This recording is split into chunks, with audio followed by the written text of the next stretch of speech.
¿Ahí se escucha? A ver, estoy desbloqueado ahí. ¿Ahí está bien? Gracias, Marianito. Chicos, hola, buenas tardes a todos. Necesito que prendan las cámaras para poder comenzar con la clase, por favor. Ahora sí. Sergio, buenas. Diana, Leonardo, ¿cómo les va? Nicolás, ¿cómo te va? Leandro, Valentina, bienvenida. Maribel, Victoria, Emilia. Bueno, todos, por favor, con la cámara prendida. Y ahora que nos vemos, ¿me escuchan bien? ¿Me hacen un gesto? ¿Me escuchan bien? ¿Sí? Bien. Bueno, habrán empezado el lunes su primera clase. Conmigo se van a encontrar los jueves. Vamos a desarrollar las bolillas 5 y 7 y antes que nada me voy a presentar con ustedes. Mi nombre es Gabriel Raba, integro la cátedra desde hace muchísimos años. En esta primera parte vamos a compartir las bolillas 5 y 7 y me gustaría que cuando vamos charlando, ya que la virtualidad nos vino bárbaro, pero también nos mostró algunas limitaciones, a mí me gustaría que no fuera una clase aburrida de las viejas clases magistrales, sino que me gustaría que me transmitan lo que piensan o lo que les parece. Con esto digo, me pueden interrumpir en el momento que quieran y poder entre todos llegar a hacerlo lo más llevadero posible. Sobre todo porque este primer tema de la bolilla 5 que nos toca desarrollar en el comienzo, en el principio de estos encuentros, tiene que ver con el tema de la jurisdicción. Y hay algunos temas que son un poco más entretenidos que el tema de la jurisdicción, pero el tema de la jurisdicción a la vez y paradójicamente es una de las cuestiones quizás más importantes en este derecho internacional público.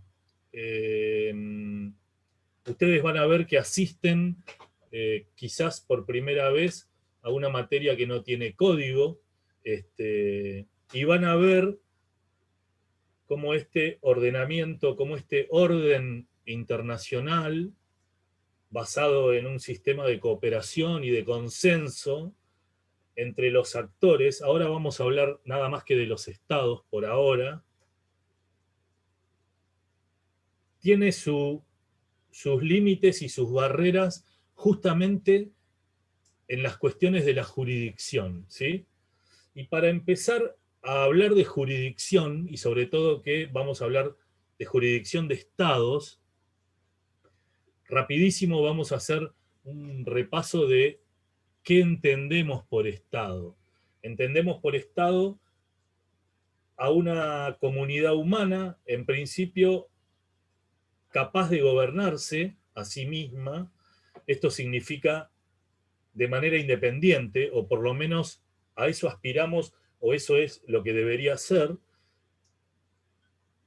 que tiene que tener la capacidad necesaria para imponer su propio orden. Y nos vamos a referir a orden, en primer lugar, ordenamiento jurídico, ¿sí? Ese tipo de orden.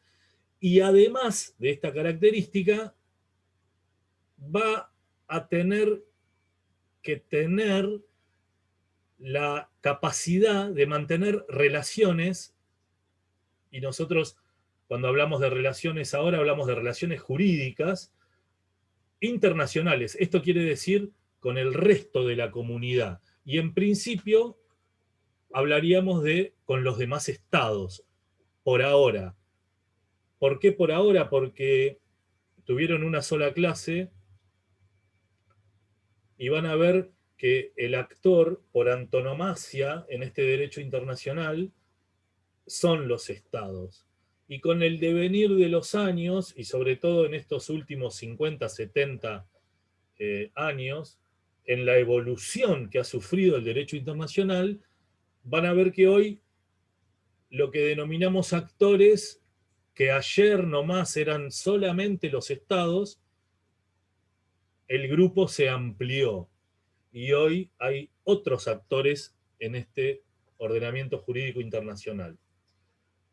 Pero repito, cuando hablamos de jurisdicción, y en este primer momento hablamos de jurisdicción de estados, ¿sí? Y ya que repasamos un poco el concepto de lo que era un estado, necesitamos saber algunas características del estado. Principalmente 4. La primera de ellas es que sería un poco los elementos que lo componen. El primero de ellos, sin lugar a dudas, es la población. No hay estado sin población. Y la población es el conjunto de individuos que forman parte de ese estado X, como se llame. El segundo elemento es el territorio. El territorio es el lugar físico en donde se ejerce o donde se proyecta justamente la jurisdicción. La soberanía de un Estado solamente tiene su alcance hasta los límites de su territorio. Hasta ahí, por eso digo solamente no, es 100% soberano el Estado. No podría existir Estado sin el elemento territorio, ¿sí? Es en ese dibujo geográfico en donde tiene el derecho exclusivo a ejercer todas sus funciones. El tercer elemento sería esto que decíamos recién en el concepto, un poco la organización,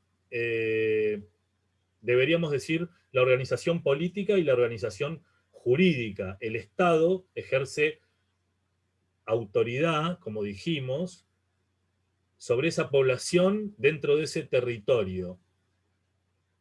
Y el gobierno de los estados, porque el Estado es un ente abstracto, que es gobernado por otro ente abstracto, porque vieron que hablamos de el gobierno, es un conjunto de individuos, ¿no? El gobierno de estos estados tiene que tener el poder para llevar adelante la organización política. ¿Qué quiero decir? Tiene que tener el poder para mantener el orden interno, ¿sí? Y además, ese mismo gobierno es el que va a tomar las decisiones por las cuales se va a relacionar con otros estados o con otros sujetos del derecho internacional. El último elemento o el cuarto elemento sería, y vamos entrando en tema, la independencia o la igualdad soberana de los estados. Esto es ni más ni menos que la capacidad de poder actuar de manera autónoma. Son las acciones que solamente puede llevar adelante un Estado.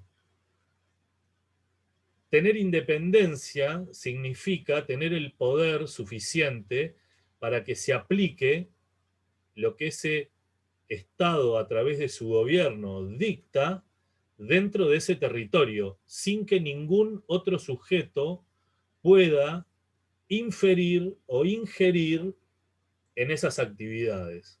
cuando lean la Carta de Naciones Unidas,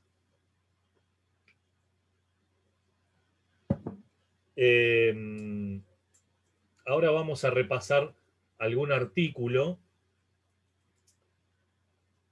y sobre todo les hago referencia ahora a un principio fundamental y es el de la no injerencia en los asuntos internos de otros estados, ¿sí? Y de eso se trata la igualdad soberana. Yendo más concreto a esto de la jurisdicción estatal es un poco el género, ¿no? La cuestión genérica dentro de donde se presenta o se van a presentar dos excepciones, que son un poco la perla negra de esta bolilla y es la inmunidad de jurisdicción, ¿sí? El tema es que para poder hablar de inmunidad de jurisdicción y de inmunidad de ejecución, primero tenemos que saber que son excepciones a la jurisdicción estatal. Entonces, primero tenemos que tener una idea más acabada de lo que significa la jurisdicción estatal. Y en el plano internacional, como les dije hoy, la jurisdicción, con el término jurisdicción, se trata de dar forma o explicar las más amplias funciones que tiene un Estado, porque todos los estados son soberanos, ¿sí?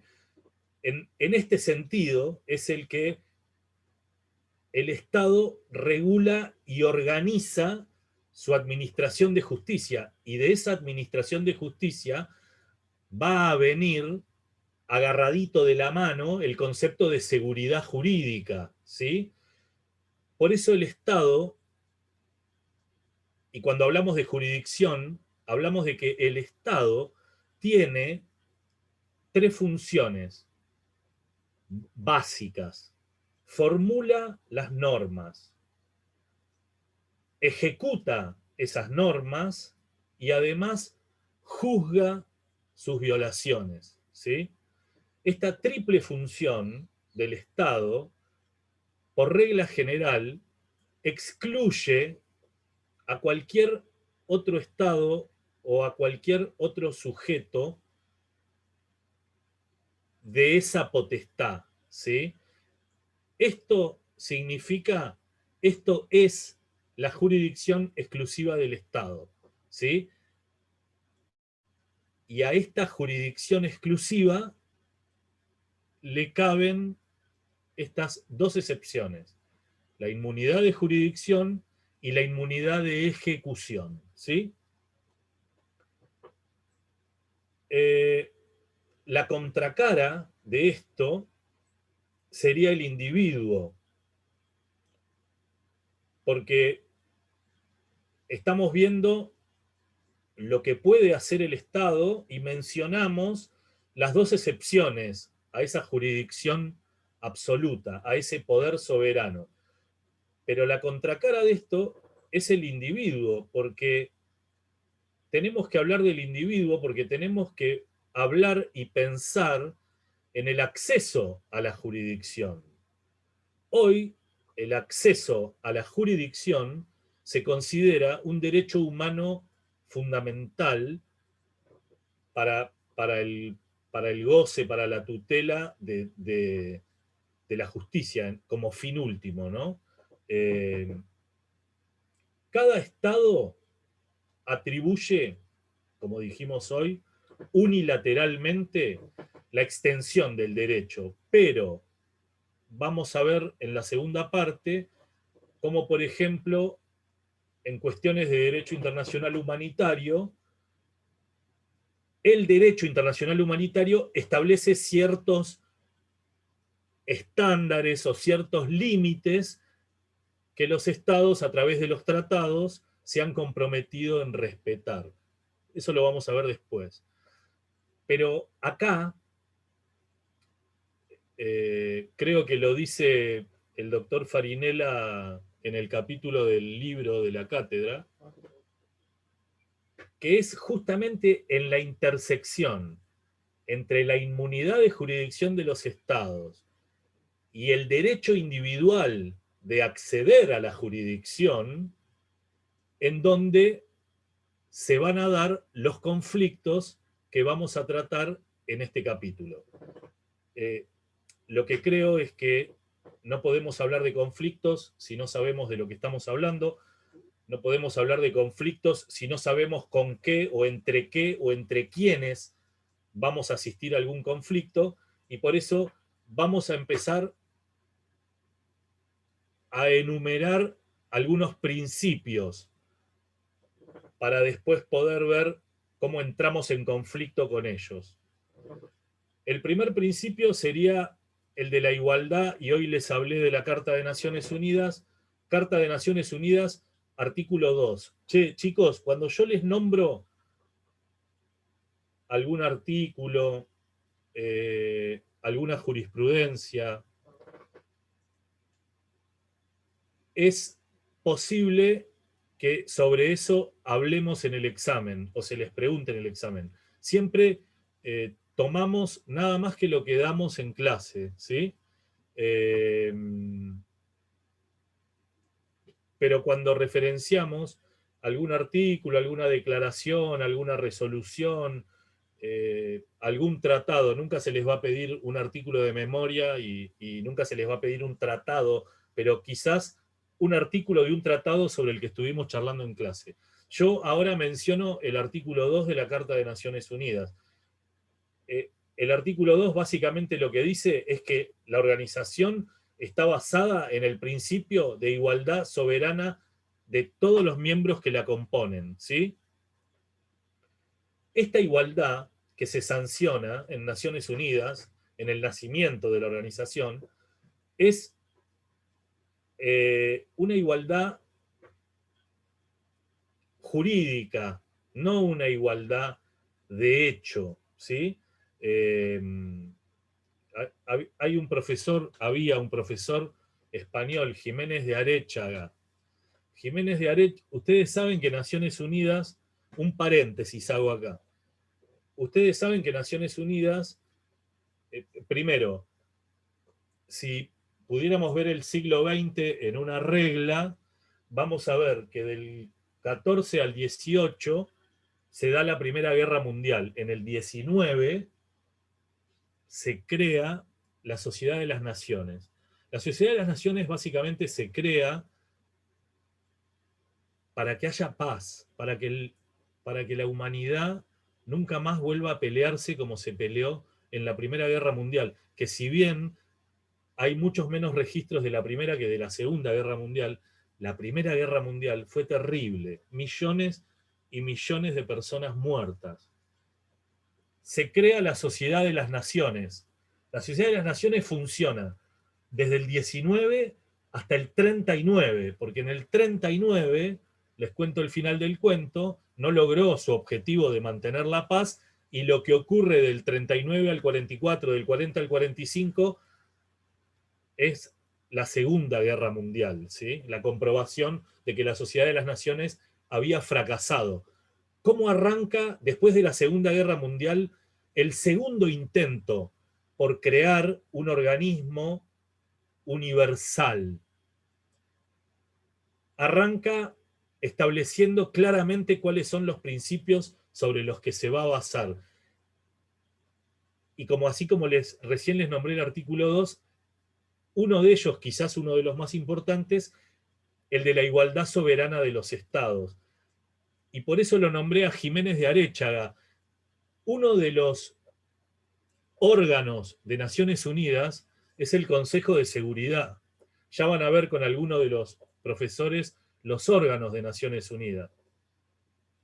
El Consejo de Seguridad tiene como característica que de los 15 miembros que lo forman, 10 rotan cada tanto y 5 tienen el asiento permanente.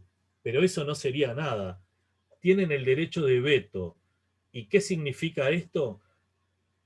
Que cada vez que una de estas 5 potencias que no se mueve nunca del Consejo de Seguridad dice no, esa cuestión no se trata, no continúa, se aborta ahí. Y esas 5 naciones son, paradójicamente, los ganadores de la Segunda Guerra Mundial. Y acá, yo por supuesto soy demasiado pequeño para entrar en una discusión con el maestro Jiménez de Aréchaga, pero el español decía que en el Consejo de Seguridad de Naciones Unidas no se violaba el principio de igualdad soberana con este derecho a veto de las grandes potencias. Bueno, desde mi humildísimo punto de vista, yo creo que esta es la mayor violación a la igualdad soberana de los estados, porque hay 5 que dicen de qué se habla o qué tema se trata y cuáles no. Me parece que una clara violación a la igualdad soberana de los estados. Y cuando digo esto, la termino y cierro este paréntesis, tampoco quiere decir que yo abogue la idea de un igualitarismo absurdo, imposible. Si vamos a decir que en la comunidad internacional vale lo mismo un Estado que tiene 250 millones de habitantes que un Estado que tiene 150.000 habitantes, estamos absolutamente equivocados y estaríamos absolutamente violando el principio de la igualdad entre los hombres, ¿no? Eh, Había un escritor argentino que escribió un libro de ciencia ficción hace varios años, se llamaba Juan 23 y el Papa era argentino. En ese momento era ciencia ficción, pero ahora pasó de verdad. Pero hay una frase de Castellani en el libro ese que se llama Juan 23 que dice, la peor desigualdad del mundo es tratar igualmente a las cosas desiguales. Y está buenísima esa frase, porque la igualdad a la que nos referimos, o a la igualdad del artículo 2 de la Carta de Naciones Unidas, es una igualdad jurídica, intenta ser una igualdad jurídica. No hablamos de una igualdad de hecho. Cuando vamos a las finanzas o a los ejércitos que tiene Gran Bretaña o Zimbabue, nos damos cuenta de que no estamos ante 2 pares, estamos ante una potencia y ante un estado minúsculo y desvalido, ¿sí? Por eso creo que no hay peor desigualdad que tratar igualmente a las cosas desiguales, ¿no? Algunos decían que desde Caín y Abel los hombres son desiguales. Por eso el tema de la igualdad, porque por algo ocurrieron las revoluciones en la historia también, ¿no? Eh, Siempre que se habla del principio de igualdad, hay que pensar que al afirmarse el principio de igualdad, lo que se trató siempre es de liberar a los más pobres y a los más necesitados de las opresiones o de las gabelas que no querían soportar los más ricos o los más poderosos, ¿no? Y el derecho americano es muchísimo más propenso a aceptar el principio de igualdad que el derecho europeo. Y seguramente tiene que ver con las historias de nuestros continentes también. Algunas organizaciones, como la organización a la cual pertenece nuestro país por una cuestión geográfica, la Organización de los Estados Americanos, la OEA, que sería como unas Naciones Unidas pero para América, afirma el principio de igualdad de derechos e igualdad de deberes, dice, para todos los estados, ¿no? Y por más que podamos afirmar, aseverar esta cuestión de la igualdad, eh, en muchas cuestiones tiene zonas grises, ¿no? Había un clásico que era Batel que decía, un enano es igual de hombre que un gigante. Y es verdad. Ahora, si no podemos ver que el enano no tiene la fuerza que tiene el gigante, entonces estamos equivocados. Es un hecho incontrovertible, indiscutible, que el gigante tiene más fuerza que el enano. Eso es lo que el derecho tiene que reconocer, ¿sí? Más allá de respetar, por supuesto, la igualdad soberana. Cuando hablamos de principios de igualdad soberana, eh, podríamos decir que tiene algunos elementos que la componen. Y el primero es el que les mencioné hoy. Hablamos de igualdad de estados iguales siempre jurídicamente. Por supuesto, cada uno de esos estados goza de todos los derechos inherentes a esa plena soberanía. Y acá viene la cara y seca. Cada estado tiene el deber de respetar la personalidad, la igualdad de los otros estados. Por eso, otro elemento sería o serían la integridad territorial y la independencia política. Como les hice referencia hoy, tanto la integridad territorial como la independencia política son inviolables, porque hablamos de estados soberanos y jurídicamente iguales. Cada estado, y esto tiene que ver con el principio de autodeterminación, tiene la libertad de elegir libremente los sistemas por los cuales se quiere regir, político, social, económico, cultural, lo que fuera. Y cada estado, un, un poco como contracara también, tiene, tiene el deber de cumplir de buena fe, y así lo establece la Carta de Naciones Unidas, las obligaciones internacionales que contrae, ¿sí? Un segundo principio importante, el de la soberanía. También habla de soberanía el artículo 2. Y el concepto de soberanía,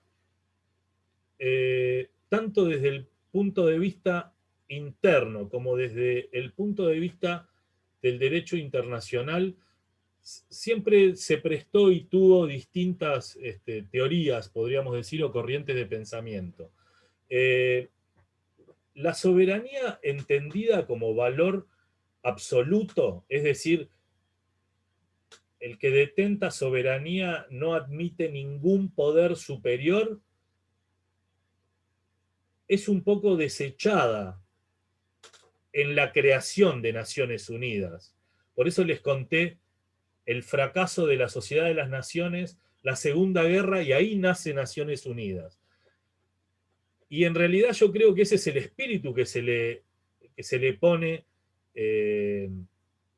a la soberanía en la Carta de las Naciones Unidas. Porque hay un informe, yo no me acuerdo en qué año, se aprobó en San Francisco, y es ¿qué significa ser un Estado soberano? Ese informe decía, el principio de soberanía implica que cada Estado debe, siempre bajo el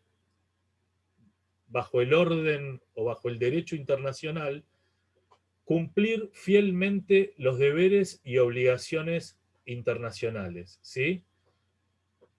Y por eso yo les digo que en la Carta la soberanía está desprendida de esa esencia absoluta, porque la soberanía sometida al derecho internacional, que dijimos es un conjunto de estados coordinados, ninguno superior a otro, están sometidos de alguna manera a un régimen jurídico común,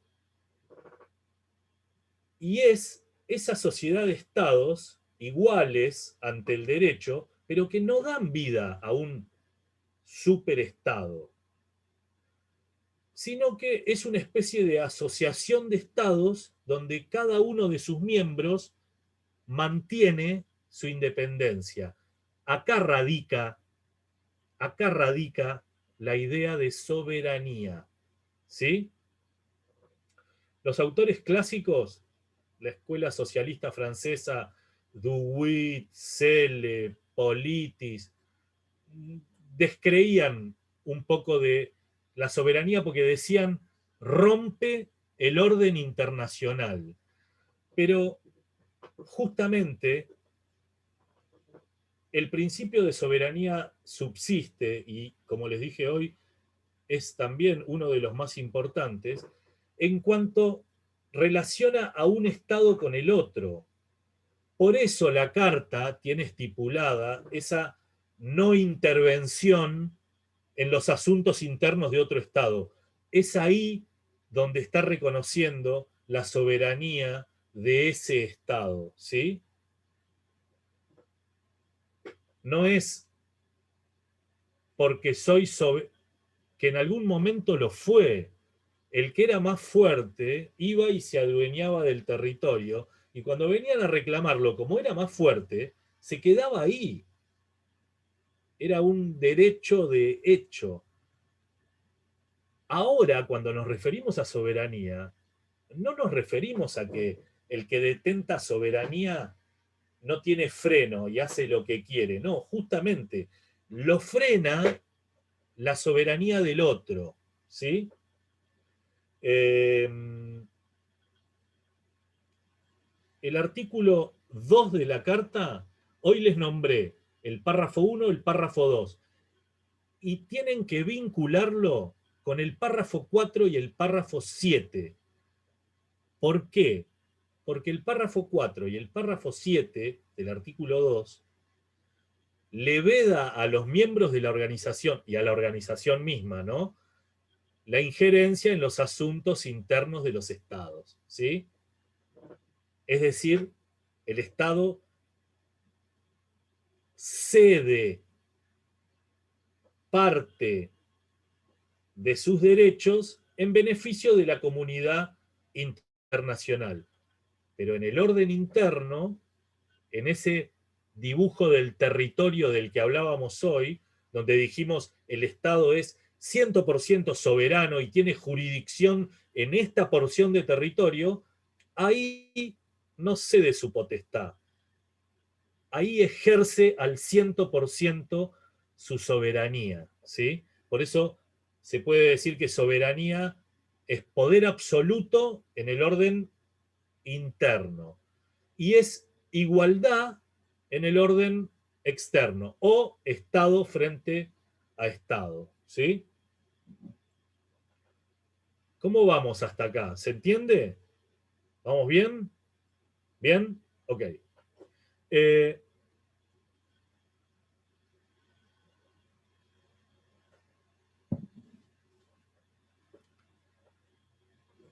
si, si todos los estados son iguales, la soberanía, como les dije hoy, no es que no tiene freno, no es absoluta, está limitada por el respeto de la soberanía de los otros estados. Esto ya lo vieron en 1945 en la creación de Naciones Unidas, ¿sí? Si a eso le agregamos que los derechos humanos y las normas imperativas, ustedes después van a escuchar, se les va a hacer común hablar de jus cogens. El jus cogens son esas normas imperativas del derecho internacional público. Erga omnes, para todos igual, imperativas. Si vemos que los derechos humanos fundamentales y esas normas imperativas, si le sumamos eso a la igualdad de este orden internacional, podríamos decir que hoy la soberanía está mucho más limitada de lo que estaba antes. Y fíjense, está limitada en los dos órdenes. En el orden externo, esto que dijimos, ¿no? Respetar la soberanía de los demás. Y en el orden interno, está hoy por hoy limitada por las cuestiones de derechos humanos y de derecho internacional humanitario. que ya vamos a ver la diferencia entre ambos, pero hoy quedémonos con los derechos humanos. En el orden interno, hoy la soberanía está limitada en las cuestiones de derechos humanos. ¿Por qué? Porque como les dije hoy al principio, al individuo se le trata de brindar al máximo posible el acceso a la jurisdicción. En cuestiones de derechos humanos, hasta puede llegar a organismos internacionales. Ya van a ver cómo y demás. Otro principio, el de buena fe, también está en el artículo 2, que lo van a terminar sabiendo de memoria. Ahí dice que a todos los miembros, para asegurarse los derechos y demás, cumplirán de buena fe las obligaciones a las que se comprometieron. Alcina Atienza decía que al humanizarse el derecho, tiene un libro escrito sobre este tema, que está buenísimo, pero él decía que al humanizarse el derecho, lo penetró, y él hablaba de una savia bienhechora. Vieron que savia es eso que tienen las plantas adentro, y él decía una savia bienhechora, que nos debemos acostumbrar a llamarlo principio de buena fe. Él decía que la buena fe era una noción casi moral, ¿sí? Y está buenísimo el libro y lo que decía él. Verdross, que es otro de los clásicos del derecho internacional, decía, si no hubiera buena fe, todo el derecho internacional se derrumbaría, ¿sí? Y ustedes piensen en algo. Yo hoy, cuando arranqué, les dije, asisten posiblemente a la primera materia que no es codificada. Y ustedes piensen que cuando hablamos de un ordenamiento jurídico internacional, hablamos, sin embargo, de un ordenamiento sin código y hablamos de un ordenamiento jurídico internacional que no tiene, es fea la frase poder de policía, pero no tiene poder de punición, sino que es un sistema de coordinación y sobre todo de autodeterminación o de libre determinación o de libre voluntarismo. ¿Por qué digo esto? Se convoca y se sanciona una convención internacional para crear un tratado internacional sobre una materia X. Es voluntad de los estados participar o adherir o no. No hay garrote, no hay poder punitivo, no hay policía internacional, ¿sí? Nos obliga nuestra propia voluntad de formar parte de eso, ¿sí? Por eso esto de cumplir de buena fe las obligaciones contraídas. Hay veces uno explica esto desde la teoría y si prendemos la tele o abrimos un diario en la parte de internacionales, pareciera que todo lo que estamos diciendo es mentira, ¿no? Pareciera que siempre el que tiene más fuerza y siempre hay algún garrote para alguno que tiene menos fuerza, ¿no? Esto de la buena fe también lo podemos vincular a este órgano de Naciones Unidas del que hablábamos recién y que es el Consejo de Seguridad. Porque Verdross, así como decía que si no había buena fe se derrumbaba todo el ordenamiento jurídico internacional, él decía y hablaba en la década del fines del 50, por lo tanto, Naciones Unidas era un organismo, yo creo que mucho más esperanzador de lo que seguramente lo es hoy, porque el maestro Verdós decía, fíjense que la creación del Consejo de Seguridad, que ahora puede tomar medidas coercitivas contra cualquier Estado que ponga en peligro la... Van a ver que hay una frase trillada del Consejo de Seguridad: paz y seguridad internacionales, contra cualquier Estado que ponga en peligro la paz y seguridad internacionales, que lleve a una agresión, un acto de hostilidad. La misma organización, a través del órgano del Consejo de Seguridad, tiene que actuar, pero como dice la Carta, aplicando el principio de buena fe. Entonces Verdross decía que el derecho internacional de toda la comunidad internacional organizada terminaba dependiendo del valor de la buena fe, ¿sí? Vamos a ver otro principio, y es este de la integridad territorial que les nombré hoy. Como les dije hoy ya, todos los estados tienen el deber de respetar su integridad territorial. Por lo tanto, la contracara es abstenerse de cualquier acto que tienda a disminuir o a lesionar esa integridad territorial. La palabra integridad, la voz integridad, significa la condición de que algo es entero o completo. Esto quiere decir que tiene todas sus partes, ¿sí?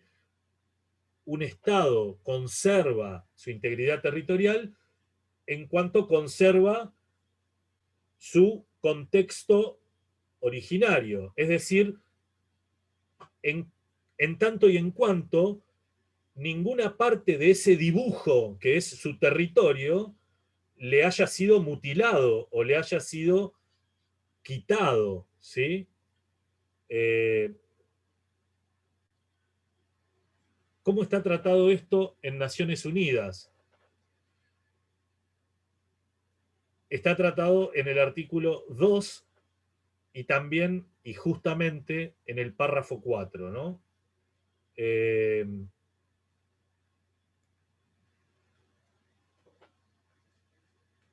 Además, lo van a encontrar en muchísimos tratados bilaterales, multilaterales, y van a encontrar la consagración de este principio, por ejemplo, en la propia Carta de la Organización de los Estados Americanos, ¿sí?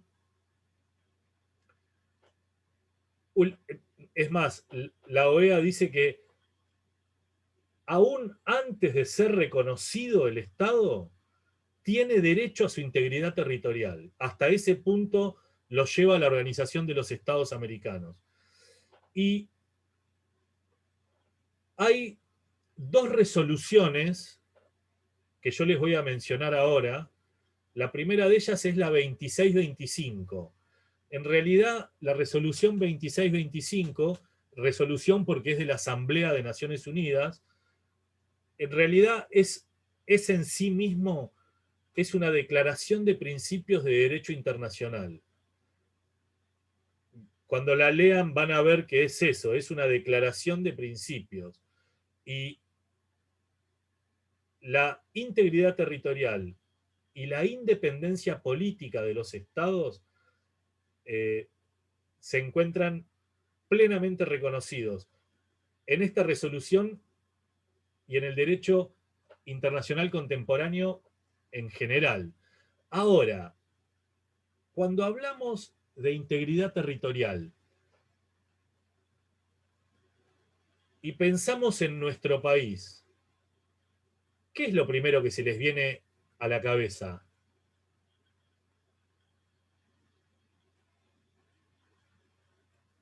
Abran un micrófono y contéstenme. Se puede contestar mal, no hay ningún problema. Si hablamos de integridad territorial, ¿qué es lo primero que se les viene a la cabeza? Decilo, Sergio. Malvinas, el caso de Malvinas. ¿Cuántos años tenés?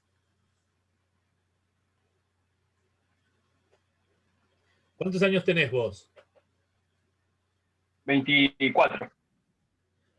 24, 92, 2002. 24. 24 años. No habías nacido cuando fue la guerra.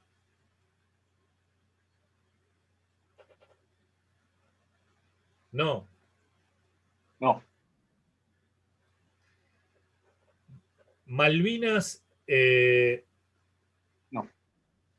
Todos saben, es una disputa con el Reino Unido muchísimos años. 3 archipiélagos involucrados: Malvinas, Sandwich y Georgias del Sur. El único que está habitado es Malvinas.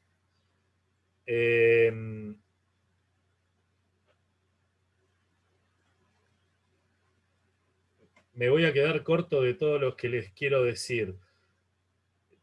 Cuando se habla de Malvinas, hay que atender 3 cuestiones, o desde 3 puntos de vista. Es una disputa de soberanía de larga data, pero hay que ver claramente cuál es la sucesión de acontecimientos que dan fundamento a la soberanía que tiene nuestro país sobre el archipiélago. El segundo enfoque que hay que darle a Malvinas siempre es la percepción que tiene la comunidad internacional sobre esta cuestión. Y sobre todo, se ve claramente cómo el principio de integridad territorial prima con relación a este criterio de la autodeterminación, que es un poco la teoría atrás de la cual van los británicos, ¿no?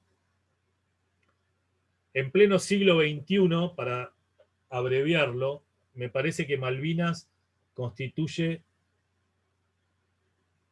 un clarísimo ejemplo de una limitación o de una violación al principio de la igualdad soberana.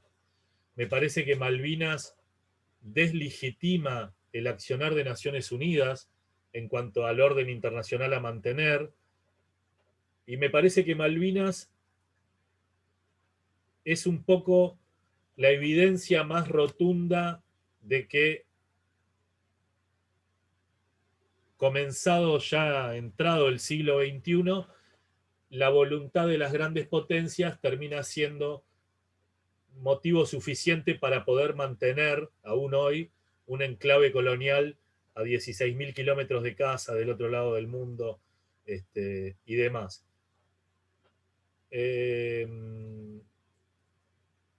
Dos cosas más les referencio sobre autodeterminación, que recién lo nombré, y es uno de los puntos de la bolilla. Otro de los principios, que después lo vamos a ver la semana que viene un poquito mejor. Y hago estas dos referencias y lo terminamos acá porque no los quiero aburrir y todos tenemos una capacidad limitada para prestar atención.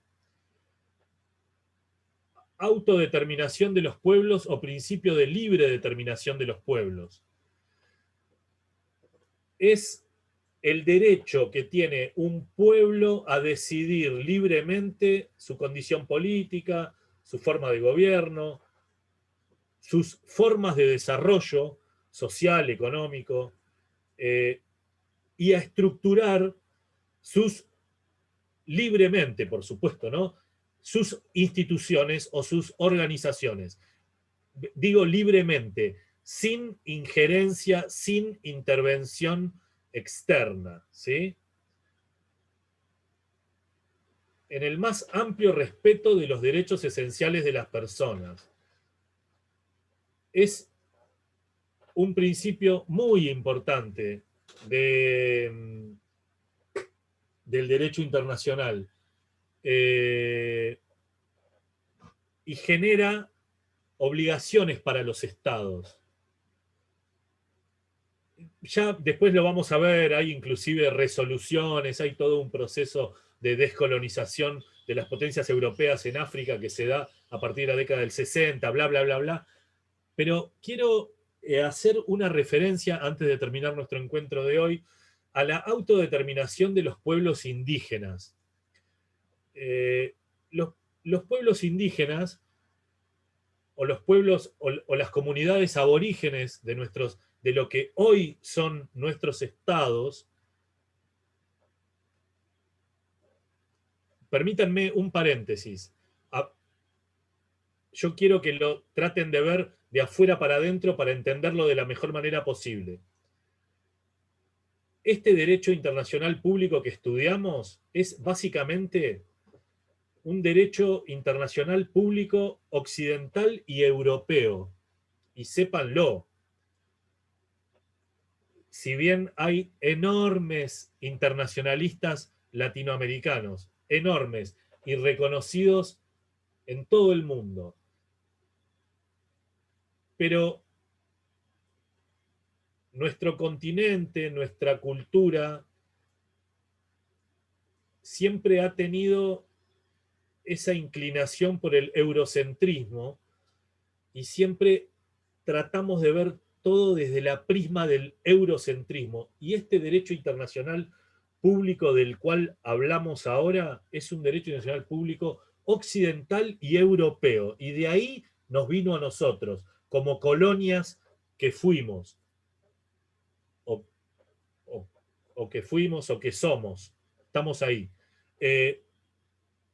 Y lo de los pueblos aborígenes, yo no sé si ustedes se habrán dado cuenta que hay otros estados, perdón, en esa organización europea que, decime, Seferino.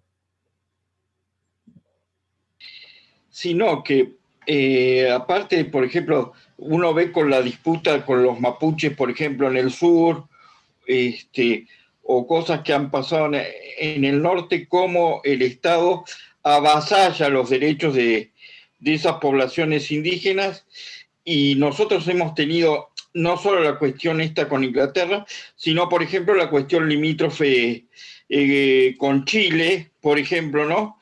Que también nos ha perjudicado en territorios que eran nuestros, pero se ve que Chile tiene cierta suerte con los, digamos, internacionalmente, porque ellos también se quedaron con la salida al mar de Bolivia, por ejemplo. No hay muchas cuestiones que se podrían hablar. Está buenísimo lo que decís. Están muy buenos las dos referencias que haces.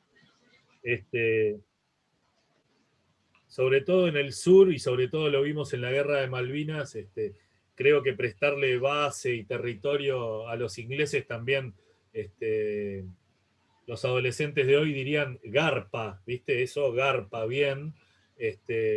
Los chilenos siempre fueron muy inteligentes, y en la guerra del Guano o la guerra del Pacífico, cuando se quedaron con la salida al mar de Bolivia, ahí fueron muy inteligentes también, y fíjate que las potencias que estaban atrás de esto eran Gran Bretaña y Francia, ¿no? Entonces, los chilenos siempre supieron quedar bastante bien parados en este orden jurídico internacional. Pero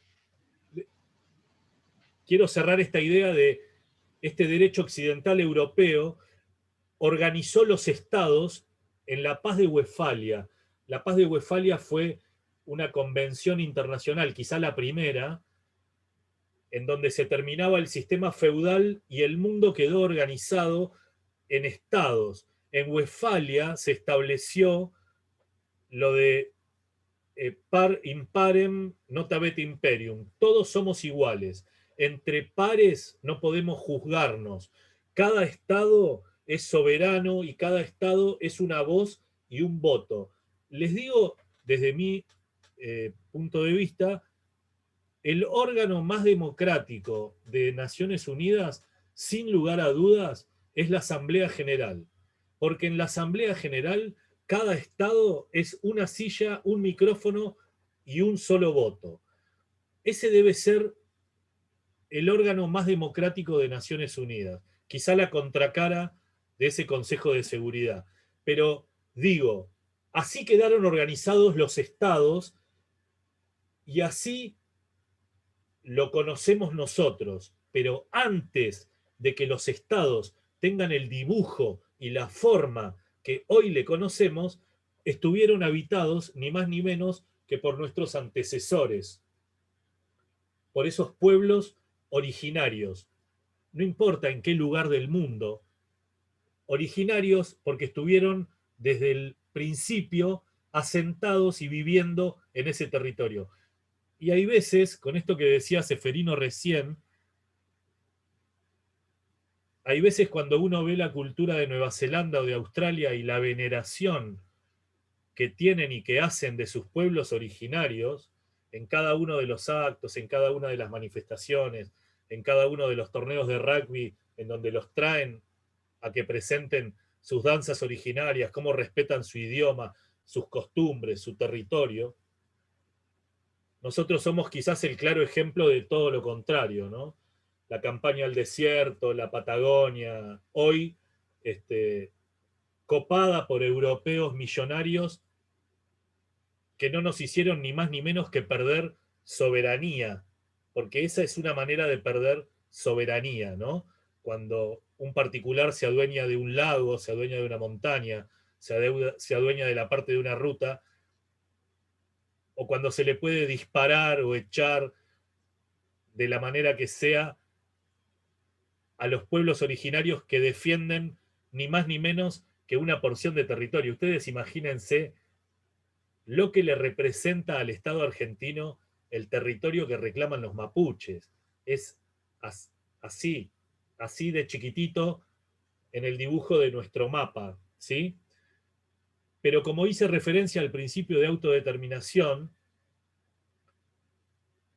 hago una última referencia a la autodeterminación de los pueblos originarios y la seguimos la próxima. Sin lugar a dudas, constituyen una parte importantísima de cualquier Estado. Yo creo que contribuyen a la construcción de un país y sobre todo tienen una característica, son los guardianes de la naturaleza, son esa porción del pueblo que más cuida o que más atiende la sostenibilidad ambiental sin lugar a dudas. ¿Qué pasa cuando violamos sus derechos, cuando no los dejamos vivir bajo sus propias normas, bajo sus propios sistemas políticos, administrativos, como quieran llamarlo? Ahí es donde hacemos peligrar no solo su derecho de crear, sino su propia identidad. Por lo tanto, no aseguramos la supervivencia colectiva, la supervivencia cultural de nuestros pueblos originarios. Y eso es terrible, es terrible. Y hay numerosas declaraciones internacionales que velan por la defensa de ese principio de autodeterminación o de libre determinación que tienen esos pueblos originarios en todo el planeta. Una de ellas, anoten, es la resolución 1514. Además de la que les nombré hoy, la 2625. El Pacto Internacional de los Derechos Económicos, Sociales y Culturales y el Pacto Internacional de los Derechos Civiles y Políticos, que son como el mismo documento con un par de meses de diferencia, hacen referencia al derecho de libre determinación de los pueblos, a que pueden disponer libremente de sus riquezas y a que pueden ejercer su poder para que les sea respetada esa libre determinación, ¿sí? Hay una declaración en 1993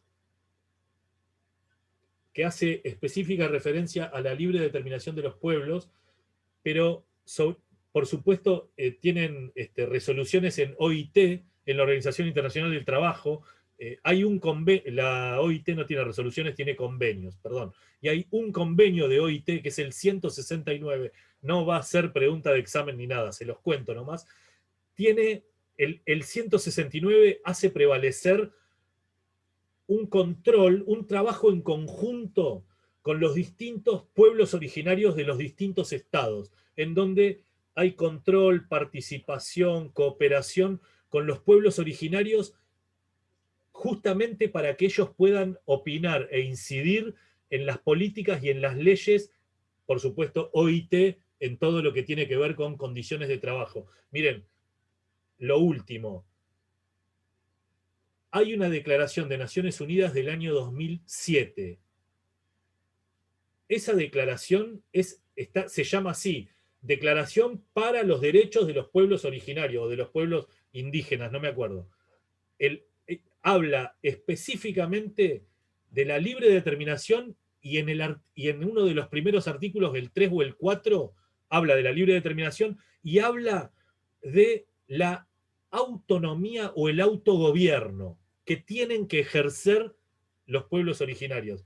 Y todo esto que nosotros pensamos que pasa en las películas o en los libros, yo trabajo en un juzgado, el otro día me tocó tomar una audiencia sobre el gasoducto Juana Azurduy, la obra de empalme del gasoducto Juana Azurduy con el gasoducto del noreste argentino.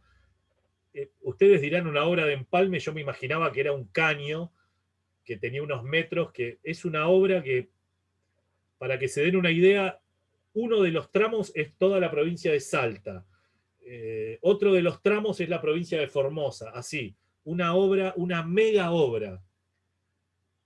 Y lo que se tuvo que trabajar y lo que se tuvo que atender y lo que vimos que más se violó fue justamente todo lo que tuvo que ver con el derecho y con la autodeterminación de los pueblos originarios que viven en ese territorio por donde pasó la obra, porque todo lo que les prometieron la empresa que estaba llevando la obra adelante, todo lo que les prometió que les iba a respetar y que les iba a dar, por supuesto no lo cumplió.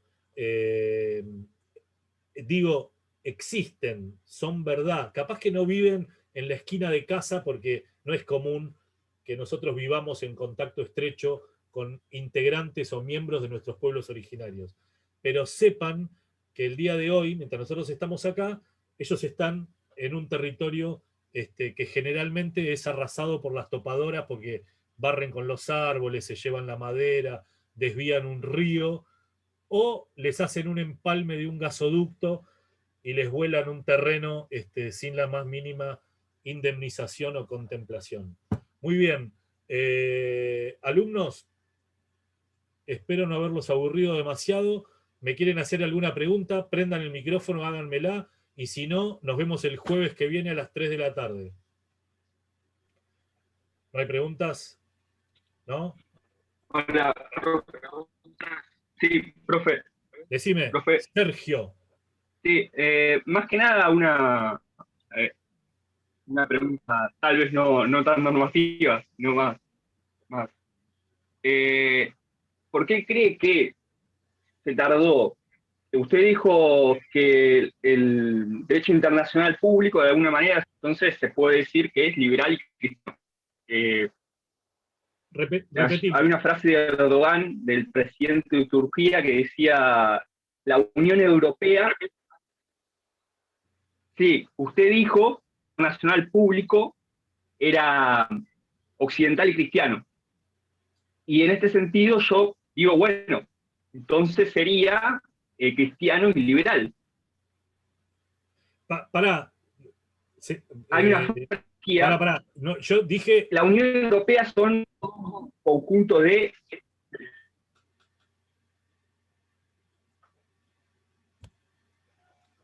Sergio.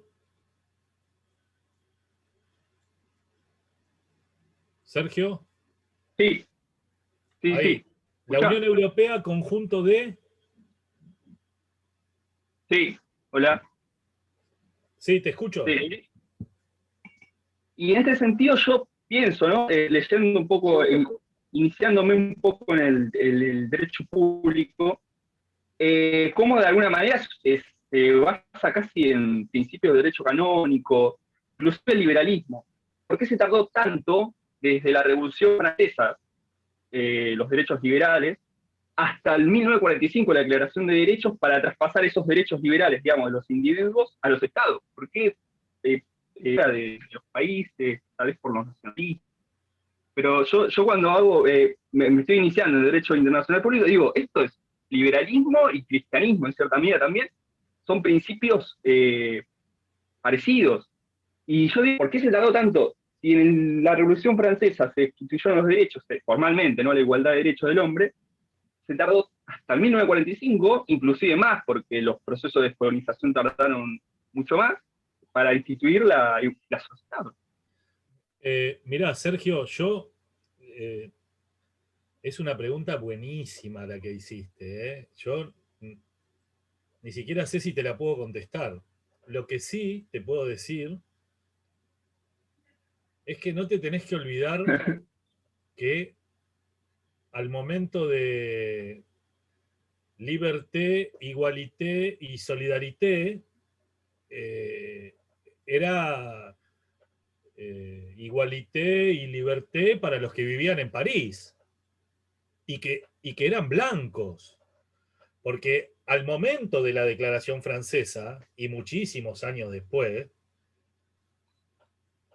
seguimos asistiendo al sistema esclavista. Las grandes, mirá de lo que hablamos, ¿no? Francia, y hoy mencionamos a Gran Bretaña con Malvinas. Dos de las mayores potencias colonizadoras de la historia.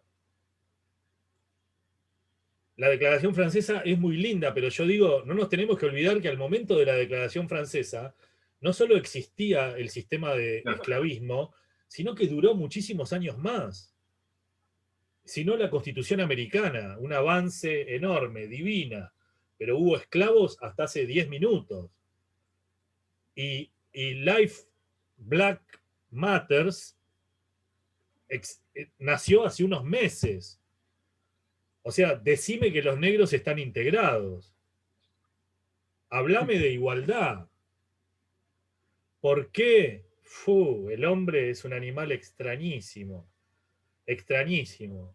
Sobre todo se pone raro con la acumulación de Pero incluso poder. en Argentina, ¿no? Con Alberti y Sarmiento hablando de un gran liberalismo,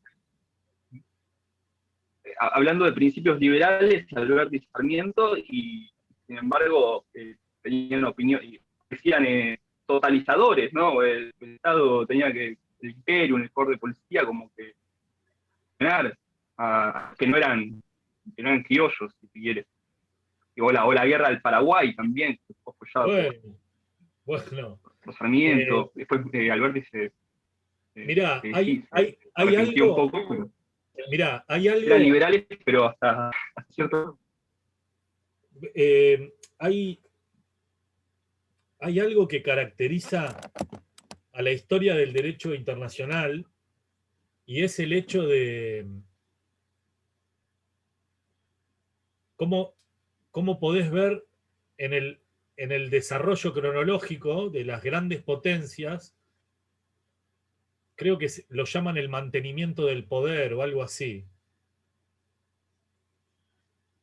Cuando las grandes potencias no intervienen directamente en los conflictos, para no quedar mal, para no quedar con las manos sucias, pero mandamos a otros para que lleven adelante el conflicto por nosotros, ¿no? La guerra de Corea, esa división norte-sur, ni los gringos ni los rusos ensuciaron las manos, pero todos sabemos que esa partición era lo de arriba para uno, lo de abajo para el otro. La guerra del Paraguay es otro ejemplo de eso. Cómo las potencias mandan a los otros a pelear para no ensuciarse las manos. Creo que se llama la teoría del mantenimiento del poder o algo así. Es como que de alguna manera lo que declaman, porque iba a decir lo que declamamos, no, yo no lo declamo, y hay estados que no lo declaman. Lo que declaman, puertas adentro, ni loco. Y la Revolución Francesa es el claro ejemplo de eso. Y ojo con el cristianismo, porque Europa tiene una historia muy particular con la religión. Y hoy yo dije el derecho europeo, perdón, el derecho internacional que estudiamos es occidental y europeo. No dije cristiano, dije europeo.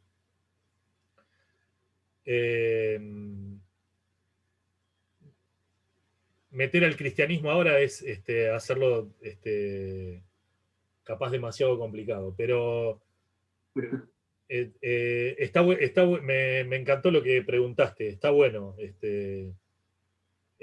está muy bueno. Eso que recién empezás a leer, dentro de 4 meses seguramente va a estar mucho mejor. Sí. Chicos, que tengan un buen fin de semana y gracias por escucharme y nos vemos la próxima. Que descansen.